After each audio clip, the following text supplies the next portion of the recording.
很多采用排班制度的公司或是店家呢，在招募员工的时候，都会开出了月休8天，或是有几天红字就有几天休假这样子的休假条件。这样子的条件乍听之下好像是没有问题的，但是事实上真的是如此吗？今天我们就是想要来跟大家分享一下，如果单纯只用月休8天，会在法令上产生哪一些问题哦。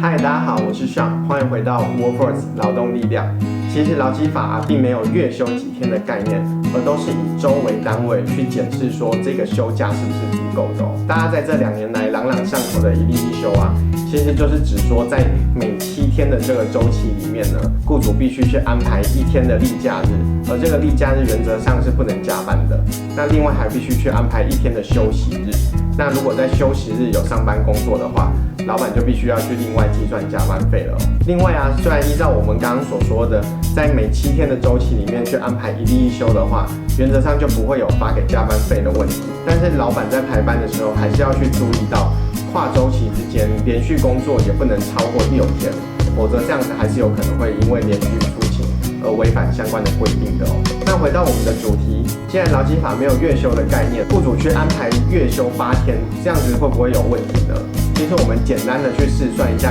整个年度的休假天数，就可以知道有哪一些的差别咯。如果每个月都是固定月休8天的话，乘上1年总共有12个月，这样1年的整个例假跟休息日加起来也不过才96天而已。那另外再加上了12天的国定假日呢？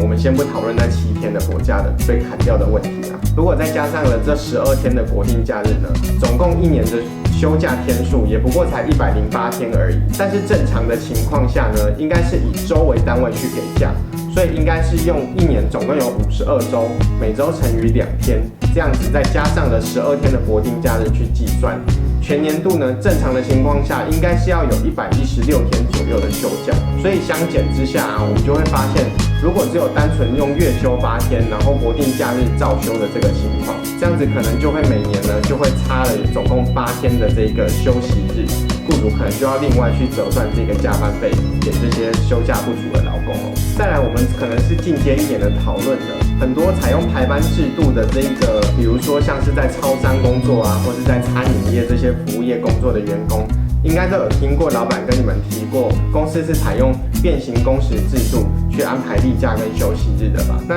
有关于变形工时制度呢，可能是有一些复杂，相关的实施的资讯，我们放在下方的资讯栏，大家可以去稍微看一下我们之前撰写过的文章。那有关于变形工时的其他一些细节啊，可能我们日后再拍一集影片来跟大家做分享跟说明吧。我们这边要提到的是呢，就算是采用变形工时制度的这些公司或店家，也不能单纯的只用月休8天来排班哦。有一些店家啊，他们可能会误会了，他们只要采用变形工时的制度，就可以单纯的用月休8天来去做排班。4周变形只是把刚刚所说的每7天的周期呢放宽，变成了总共4周28天的这个周期来去排班。但是这种变形工时呢，还是要去依例计算的。也就是说，假设1月1号开始实施了4周变形工时，那这个第一个4周的周期就会是从1月1号到1月28号。那第2个4周的周期呢，它就会从1月29号到2月25号，这样子依此类推下去哦。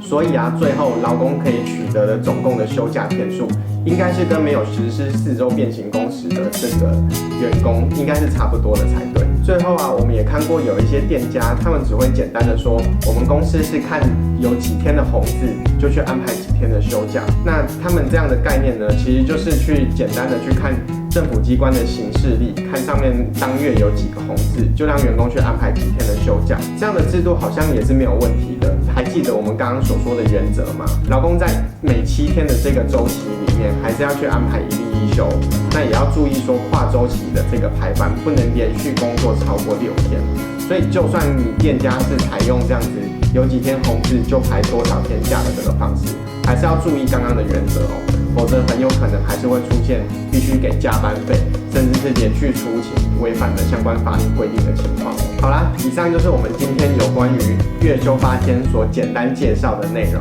如果你喜欢我们的影片，请帮我们按个赞、订阅并帮我们分享，也开启小铃铛，就可以收到我们最新的资讯哦。我们就下次见了，拜拜。